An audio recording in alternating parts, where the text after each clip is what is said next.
महाबळेश्वरमध्ये आजपासून 3 दिवसीय पर्यटन महोत्सवाला सुरुवात होते। सायंकाळी 5:30 वाजता महोत्सवाचे उद्घाटन होणार आहे। उपमुख्यमंत्री एकनाथ शिंदे आणि अजित पवार यांची प्रमुख उपस्थिती असणार आहे। महोत्सवात स्थानिक कला, हस्तकला, स्ट्रॉबेरी आणि कृषी पर्यटनासह विविध निसर्ग, संस्कृती आणि साहसाचा अनोखा संगम पाहायला मिळणार आहे। या उत्सवामुळे आता महाबळेश्वर परिसरात पर्यटन वाढीला नवी चालना मिळणार आहे। या दरम्यान या ठिकाणाहून आढावा घेतलाय आमचे प्रतिनिधी इम्तियाज मुजावर यांनी। महाराष्ट्राचं मिनी काश्मीर म्हणून ओळखल्या जाणाऱ्या महाबळेश्वर पाचगणीमध्ये आज 2 तारखेपासून ते 4 तारखेपर्यंत पर्यटनाचा महामहोत्सव या ठिकाणी आयोजित करण्यात आलेला आहे।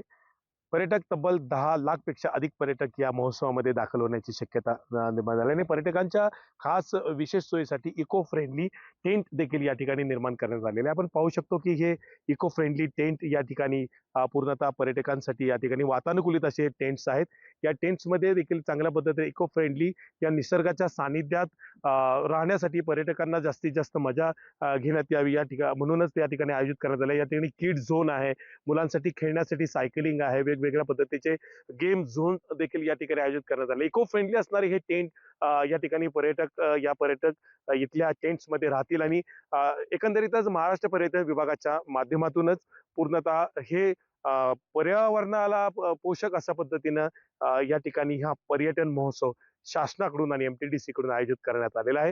जिल्हाधिकारी संतोष देशमुख यासह संपूर्ण साताऱ्याचे पालकमंत्री शंभूराज देसाई, त्याचबरोबर उपमुख्यमंत्री एकनाथ शिंदे यांच्या विशेष प्रयत्नातून हा पर्यटन महोत्सव या ठिकाणी यशस्वी होताना दिसत आहे। तब्बल पर्यटक आज सकाळपासूनच दाखल झालेले आहेत आणि त्याचबरोबर आज या पर्यटन महोत्सवाला मोठ्या प्रमाणात गेम्स, त्याचबरोबर मनोरंजन आणि वेगवेगळ्या पद्धतीच्या खाऊगल्ली अशा वेगवेगळ्या पद्धतीची, त्याचबरोबर नाईट मधील लेझर शो अशा वेगवेगळ्या पर्यटकांच्या मनोरंजनासाठी या ठिकाणी या महापर्यटन महोत्सवामध्ये पर्यटकांसाठी एक मोठी जत्राच मांडली जात आहे।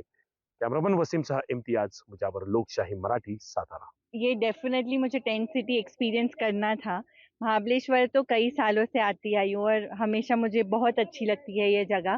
पर महोत्सव के लिए, टेंट सिटी के लिए और यहाँ पे जो एक्टिविटीज होने वाली है, फ्लोटिंग मार्केट वगैरह, वो मुझे खास एक्सपीरियंस करना था, इसलिए मैं आई हूँ। बॉम्बे जितनी गर्मी है उतना यहाँ पे डेफिनेटली नहीं है। वेस्टर्न घाट्स के बीच का ये जो हिल स्टेशन है, वहाँ पे मौसम हमेशा यूजुअली प्यारा ही रहता है। तो अभी भी दोपहर के 12 बज रहे हैं, पर तो भी मौसम अच्छा है और आई एम श्योर कि शाम होते होते और प्लेजेंट हो जाएगा।